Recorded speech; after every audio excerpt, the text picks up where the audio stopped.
Welcome back, everybody. Derrick Sue, your East Oakland advocate. Well, in my last episode, I spoke about Governor Gavin Newsom putting the hammer down on the homeless. And so, anyway, I've been researching this afternoon to see uh, what Governor Gavin Newsom's facts truly are. And it was pretty enlightening, let me tell you. And um, at this point, while I'm not totally mad at him because uh, I know that there's been a lot of money spent on homelessness, and I know that through the city of Oakland's audit on the homeless situation, where the city auditor uh, who left the city of Oakland because of all the corruption. Uh, and anyway, she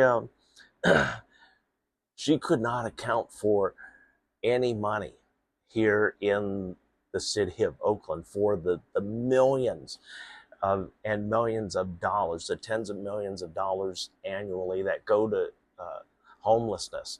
But she did make some pretty good points that were on uh, in her report. But anyway, number one is that the third-party intervention agencies have zero accountability to the city and to the homeless and even to the taxpayer. And now it's starting to come to light. A lot of FBI investigations are finding that these 501c3s that were supposedly helping the homeless were actually just stealing money, and that's because they hid under the veil of the California Privacy Act, and so it gave them uh, carte blanche to do as they please and have zero accountability, and that's exactly what they did. And so, anyway, over the past 5 years, Governor Gavin Newsom has spent $24 billion, $24 billion on homeless issues up and down the state. And then also, we now have a bill before the voters, which is Prop 1, coming up on November 5th. And that is a bill that really helps fund housing for the homeless. And that's also, if you know what Prop 1 is, it's also the California CARES Court Act.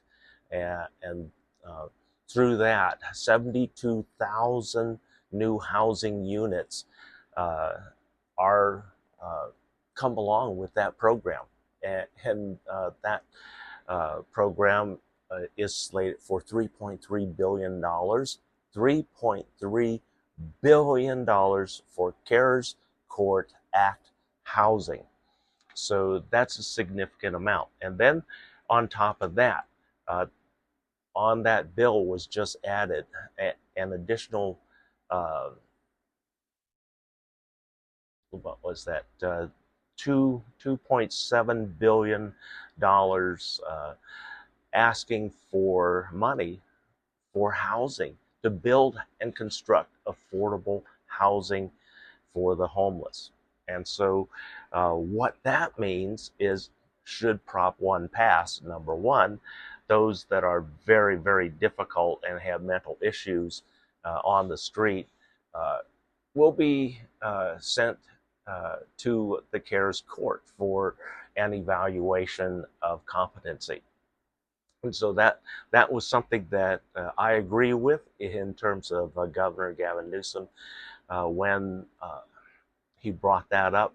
I back it 100% because there are people that are that mentally ill on the street, and I have had them in my camp, so I know of their issues and their reliance upon others to get them through just day-to-day functions.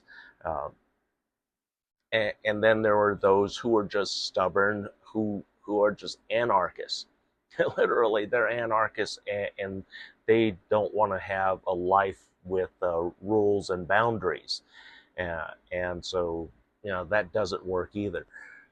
So we have to find a happy medium, and I'm the only one here in the city of Oakland and also throughout the state who has a program ready to roll.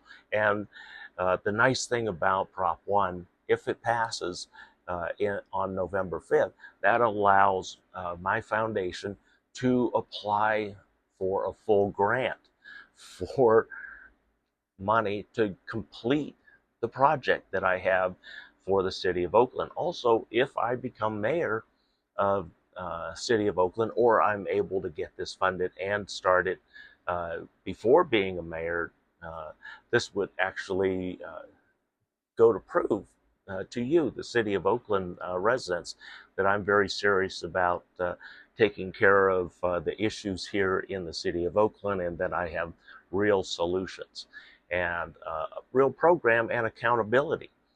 Because with my program, it brings back into the city of Oakland. It doesn't rely on third-party interventions any longer. We get rid of all of them.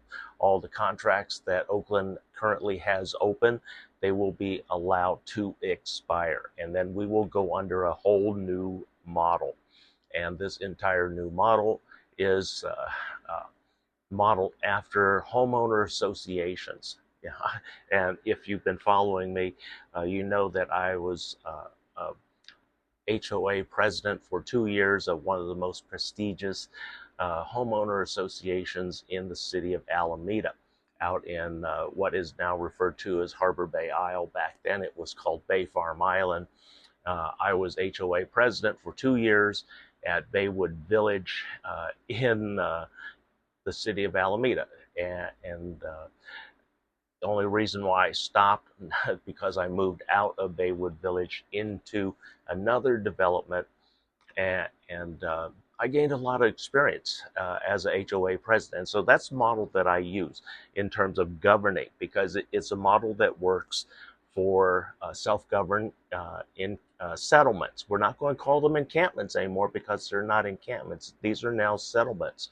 And I have a 20-acre settlement under Executive Order N23-20, signed by Governor Gavin Newsom, for development of permanent housing on this property. And the federal concern, which, because it runs alongside Highway 880, so there was a federal concern. We've already addressed all of that and have put in place for the entire area a security and sound barrier wall.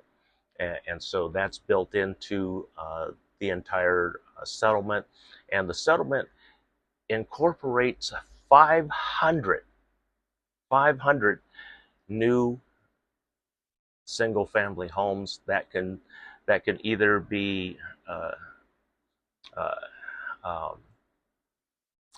let's see, fixtured for a couple, and their home would be 480 square feet. And this is real homes.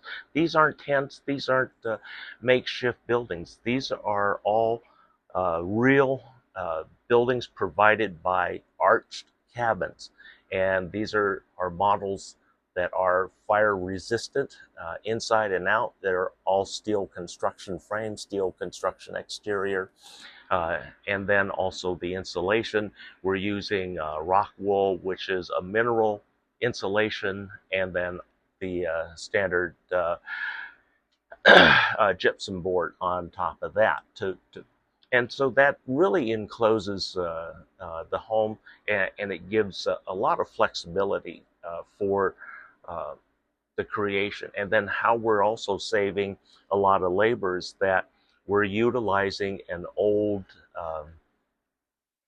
provision from construction that Alameda County used back in 1972 when it constructed 20 homes along the 73rd Avenue corridor, because Alameda County gave back a piece of land that was slated in the event that 73rd Avenue needed to be widened they had that extra lane already, but it was just determined that it wasn't necessary back in the 1972 and then 1974 program called Sweat Equity was utilized. And what that did was family members that won the right to purchase the home and live in the home, uh, they had to put in so many hours into the actual construction of the home, and then that's what we're also providing. We have journeymen who will oversee and supervise the projects and the construction. Plus, we have plumbing professionals who will be doing the actual plumbing. Electricians will be on site for the electrical and solar installations. So everything is very hands-on, but then we have far fewer uh, uh, expenses in labor because the labor comes from sweat equity of the person who's going to be living in the home. And so that makes it easier for them to get in. And then we also have programs of support. Uh, and then on site is an office area, not only for the management of the site and all the different settlements in that site, but also the continuum of care. Healthcare center, a holistic healthcare center is in there, job training, and many other services will be available on site so that they don't have to leave or go anywhere. And also job placement is available on that site. So a lot of services would be available. And this also gives them something that the homeless doesn't have, an actual mailing address, so that they can get mail for the first time. They can get deliveries from UPS. They can get deliveries from Amazon. So this is a big deal. And none of these other developments that the city has used, these temporary shelters, they don't offer that. The only one that offers some mail assistance, but don't ever order anything and then expect to receive it at any homeless shelter, because it won't get to you. But this actually gives you an address, a delivery address for your mail, for your prescriptions, for your mail order. Gives you a life again, so that you're not running around doing things. So this is a major project that will move forward with full funding if Prop 1 passes, because for the entire build out, like I said, we're looking at 500 new single family homes in the size of 480 square feet for a couple, and up to 1,200 and 10 or 1,240 square feet for a family of 5. Hot and cold running water, electricity, HVAC, which means heating and cooling, and doors, a delivery address, a mailing address, normalcy. Thanks for joining me today. That's the project on the table.